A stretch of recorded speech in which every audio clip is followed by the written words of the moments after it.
critical turning point came in 1960 when a young astronomer named Frank Drake used this telescope in Green Bank, West Virginia, to look for radio signals from two nearby sun-like stars. He didn't discover any, but he did start a new scientific project called SETI, the Search for Extraterrestrial Intelligence. And that search continues strong to this day. Now, when Drake did his first project, his first search, he didn't know whether any stars have planets around them. But now, with the advances in the intervening decades, we know that when we go out and look at the night sky, virtually all of those stars are orbited by planets.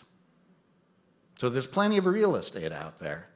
And the big question is anyone home? That's what SETI is trying to solve. Now, over the last 50-plus years, SETI has become increasingly sophisticated. We now have observations from around the world. Today's searches are 1 trillion times more powerful than that first search, and yet we still have not discovered ET. And so the big question is why? It's a question that the Italian physicist Enrico Fermi asked. If, in fact, there's intelligence out there, then why haven't we detected? And it's become called the Fermi paradox in his honor. And today I'd like to suggest one solution to the Fermi paradox and a specific way that we can test it. So maybe, in fact, there are other civilizations out there, but they're watching us, much like we watch animals in a zoo. So maybe even the nearby stars are populated. But the question then is, what would we need to do to get the attention and a response from the zookeeper? Let's imagine all of us go to the zoo and we're watching a herd of zebras. And all of a sudden, one of them turns toward us, looks us in the eye, and starts pounding out a series of numbers with its hoof. Now, I don't know about all of you, but I'm not going to go head off to the giraffes and see what's going on down there. I'm going to stick around with this zebra and see if I can get an exchange going. So sending an intentional signal pulls for a response, and that's what we can do in a new form of SETI called active SETI. So in the traditional passive SETI, we listen for signals coming in from other stars, and in active SETI, we reverse the process and send powerful, intentional signals to nearby stars in the hope of getting a response. Now, there have been a handful of active SETI transmissions, but the big difference is that they have been one-off events. But to be serious, we need to be committed to transmitting to hundreds, thousands, perhaps even millions of stars to get a response. So it's a much more ambitious project, I'm suggesting. The other difference between what I'm proposing and the Arecibo message from 1974 is the target. That message was sent to a globular cluster of stars called M13, 25,000 light years from Earth. That means it'll take 25,000 years for that radio signal traveling at the speed of light to reach its target, and another 25,000 years for a response. I mean, surely we can do better than that, can't we? I mean, let's imagine we target the nearest star system, Proxima Centauri. We could potentially receive a response in a little over 8 years. And because we don't know for sure that that system is populated, we need to repeat the process, starting with the stars that are nearest to the Earth and then moving outward. That reduces the possibilities of time delay to the minimum possible. Now, to be clear, if we do make contact with another civilization, one of the things we know is that they're going to be a much older civilization than we are. And here's the reasoning. We have had the technology to communicate across interstellar distances for about a century. That's how long we've had radio. Well, if that's the norm in the galaxy, if other civilizations have radio technology for 100 years, and then they either annihilate themselves in a nuclear war, or they turn inward and become contemplative and stop exploring, if that's the average age of civilizations, then what are the chances that their century and our century will coincide, given the 13 billion year history of the galaxy? Virtually zero. I mean, it's as likely as, over the course of a long, dark night, two fireflies each flick on for a single moment. What's the chance it's going to be the exact same time? Zero.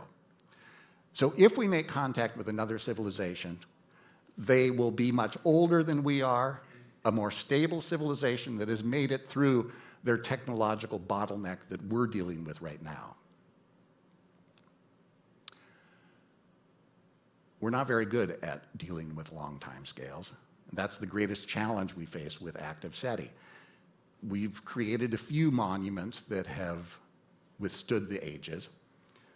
But as we get ready to launch an ambitious project to communicate with other civilizations, one of the things we have to ask is, should we really invest in something like that when we have no guarantee of success?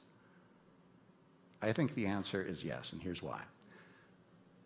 Let's imagine that we have transmitted signals to hundreds, thousands, millions of stars, and then we simply wait and wait for centuries, for millennia, and all we hear is this great cosmic silence. What then? Slowly, it will dawn on us that because we are still listening, because we have committed to a project more ambitious than anything humankind has taken on before, and that we are still working on it thousands of years from now, that we, in fact, have become that stable, long-lived civilization that we've been searching for out there all along.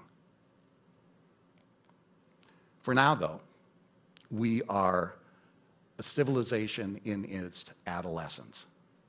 I mean, what better way to describe an adolescent than the words me and now? And that characterizes passive SETI. We're looking for a signal that could benefit us immediately. We could detect a signal tonight.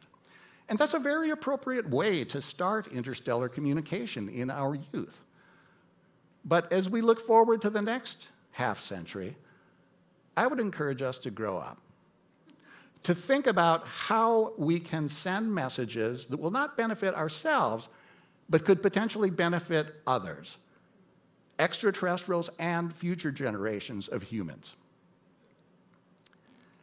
Sometimes people talk about interstellar communication as an attempt to join the galactic club. What I find so strange is no one ever talks about paying our dues or even submitting an application. Active SETI does both. And it may just the approach that leads to first contact. Thank you.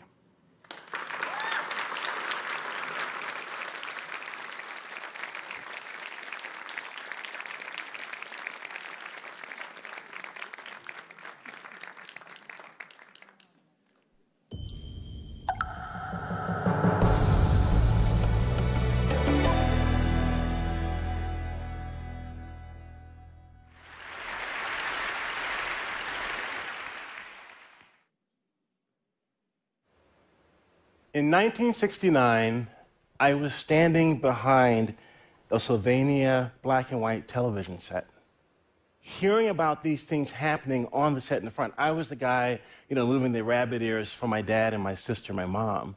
No, move over here, turn over here, move this way, we can't see the screen.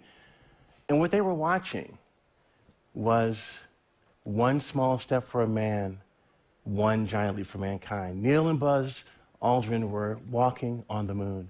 And I was 5 years old in Lynchburg, Virginia, a skinny black kid in a kind of somewhat racist town. And I was trying to figure out what I was going to do with my life. And my parents, they were educators. They said that, you can do anything. But after that moon landing, all the kids in the neighborhood were like, "You going to be an astronaut?" I'm like, "No. I don't want a buzz cut, and I don't see someone who looks like me," because representation does matter. And I knew that there was a guy 5 blocks down the street on Pierce Street who was training to play tennis, and it was Arthur Ashe. And my dad talked about his character, his discipline, his intelligence, his athleticism. I wanted to be Arthur Ashe. I don't want to be one of those moon guys.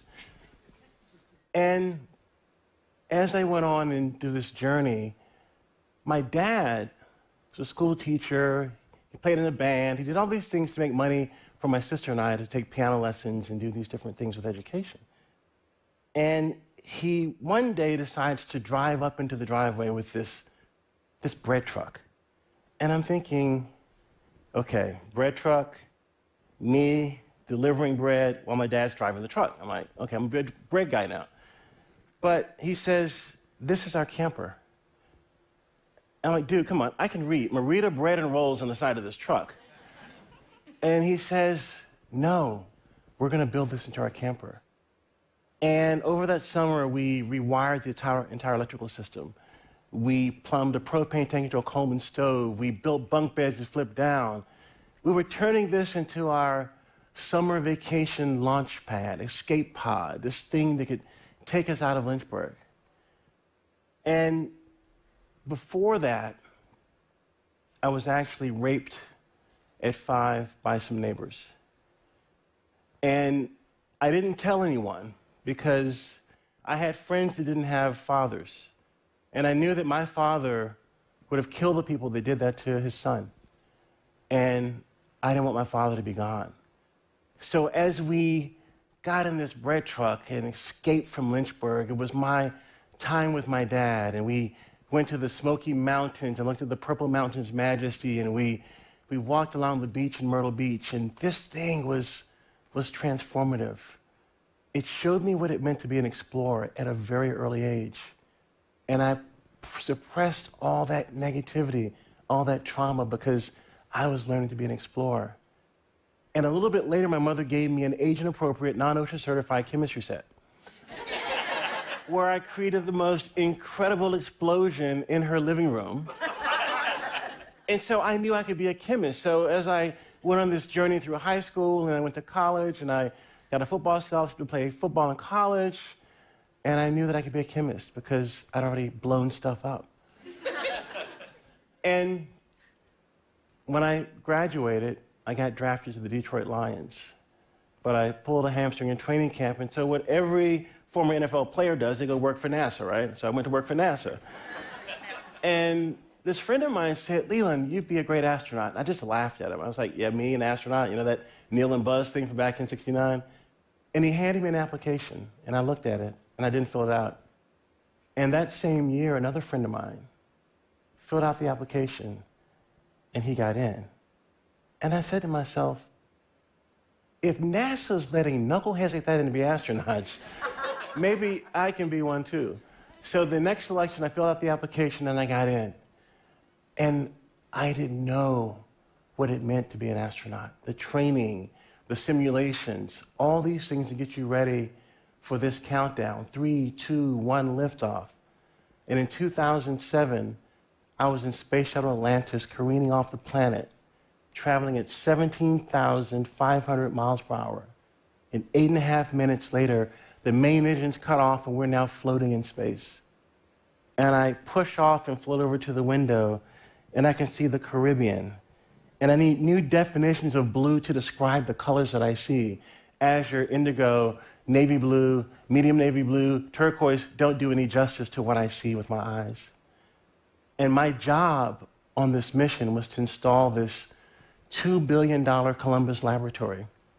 It was a research laboratory for materials research, for human research. And I reached into the payload bay of the space shuttle, grabbed out this big module, and I used the robotic arm and I attached it to the space station. And the Europeans had been waiting 10 years for this thing to get installed, so I'm sure everyone in Europe was like, Leland, Leland, Leland. And so this moment happened. This was our primary mission objective. It was done. And I had this big sigh of relief.